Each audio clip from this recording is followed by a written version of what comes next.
Hey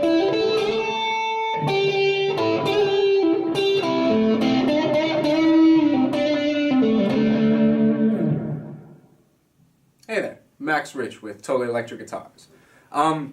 We're doing 5 blues licks today. For you guys out there who are just like starting out, starting to learn the blues and figuring out, you know, pentatonic positions and these sorts of things, and you're looking for a few more tricks up your sleeve, and you know, this is kind of the lesson for you, I think.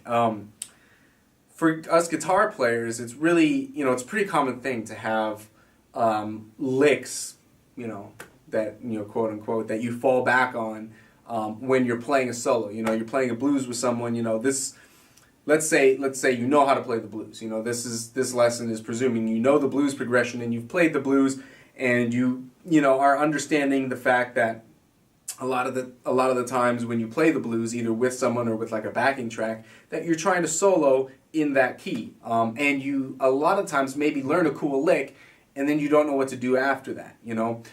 This lesson is basically to help widen your selection of licks, because myself and pretty much I think everyone uses improvisation maybe like 30–40% of the time. The rest of the time they're playing stuff that they have done before, you know, things that they've practiced before.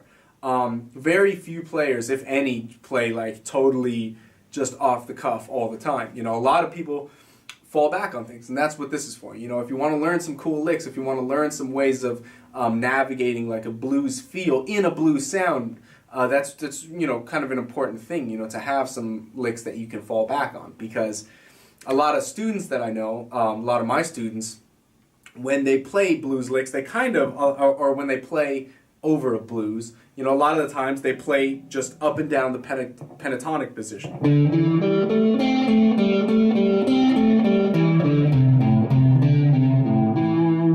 Things like that, you know, and it can be done effectively, but more often than not, it just sounds kind of static, and it sounds like you're unsure of yourself.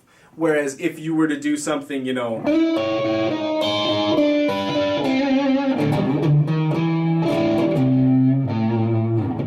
something like that, that has a blues sound, that has a certain attitude to it, and it's not really that difficult to play. So I'm here to show you some cool licks, 5 of them that'll help increase your little arsenal of riffs to choose from when you're soloing.